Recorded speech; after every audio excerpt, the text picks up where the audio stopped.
Now, your problem is you're selfish. No. My problem was I believed you loved me. And you're incapable of it. I gave everything to keep something that I never even had in the first place. I always thought you was an introverted extrovert. Hello, I'm Joshua Olson, a licensed marriage and family therapist, and I'm a certified emotionally focused therapist. And today we're watching Rocketman. When are you going to hug me? This scene. It's awesome. Let's watch it. A what? He's shy. He's always been shy. It's all his father's fault. Don't blame me. He'd have been strange regardless. Actually, I think I'm okay with strange. God. Not him. Both of you. Stop. I'm not going to allow you to talk to me like this anymore. It's about time you said that. Bernie, I never told you how much I need you. No. I love you, man. Always have, always will.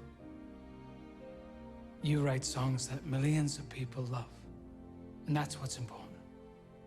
You just need to remember who you are. And be okay with it. He doesn't know who he is.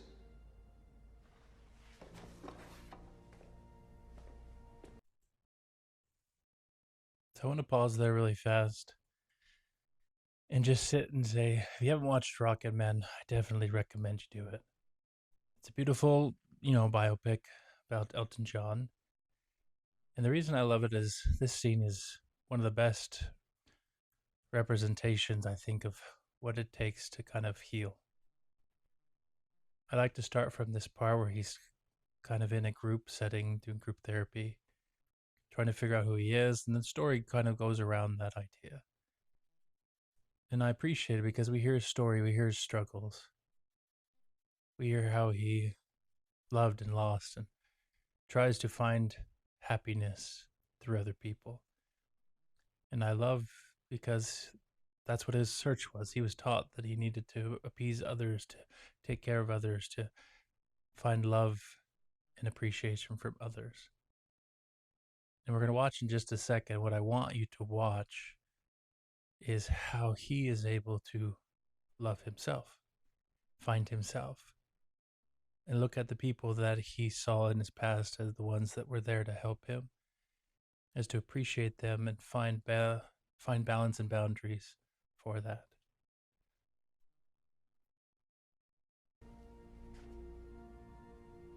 Yes, I do. I'm Elton Hercules John. I thought you were Reggie Dwight.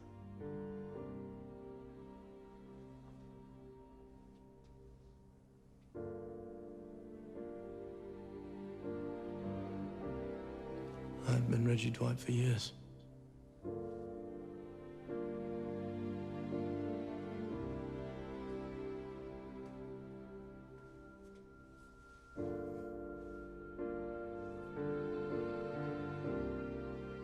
When are you going to hug me?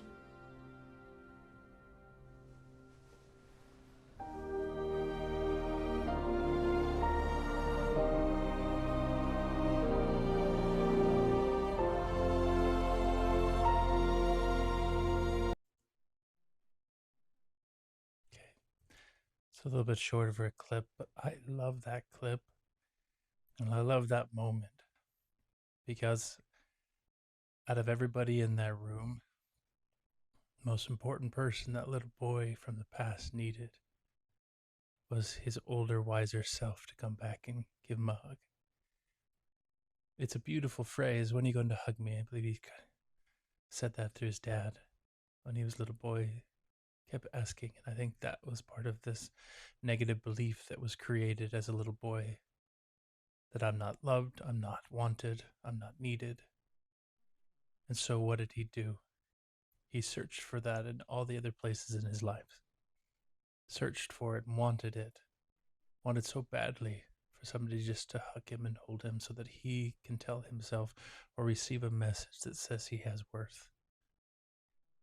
And it's a beautiful thing, right? That's why we need people. That's why we have romantic partnerships. That's why we have family. That's why we have community. We're all searching for that place to be hugged. But one of the greatest things you can learn, and one of the most valuable lessons, is that you are the most important person that needs to learn to love you. Now, I know that's something we all have in our minds, and we all say, oh, yeah, I know that. But deep down inside, the best way is that we have to go back and find the miniature versions of ourselves that are trapped in the negative beliefs.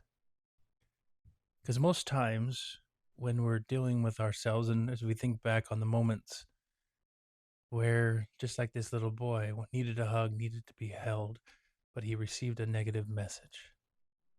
Most times we go back and say, okay, if I had an opportunity to talk to that little boy, I would say, hey, everything's going to be okay. You'll be fine. We'll get out of this. We'll figure this out. You become this rich, famous movie star. And as nice as that is to hear, that's not what that little boy needs. That little boy needed to know that it's okay to be sad. It's okay to cry. It's okay to be scared. It's okay to feel whatever he's feeling in that moment. He did not need to be taken out of the emotion. He needed somebody to be emotional with. Especially as a young child, not knowing, being naive to what it is to be emotional. He did not know how to be.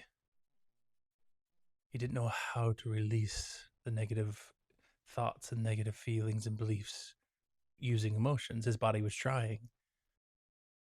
And so what we need to learn how to do is go back and rescue the little versions of ourselves that are still trapped in negative beliefs. And it's not easy. You might need some help. But if we can learn to do that, we will then be able to let go of a lot of the negative beliefs that we've been protecting. And just like this video, we become the version of ourselves that all those little versions turn to. All the past versions of ourselves, the parts of ourselves, when they perceive danger and they start to feel sad and they start to feel scared and angry, they'll know that they can turn to us, our older, wiser selves. So I would challenge you, take a look at the parts of you that you would love to go back and rescue, but you don't know how. Find somebody to assist you. Reach out. But like I said, I would challenge you to watch this video again with an open mind that says, okay, why does it make sense that the people that he turns to first to try to fix the problem or understand the problem were his parents and those around him that he was taught or he perceived were the ones that were going to love him the best? It's one of those things that makes sense because that's what he was taught, or that's the way society kind of trains us. But then watch it again and just say, why does it make sense that the best person that he needs is himself?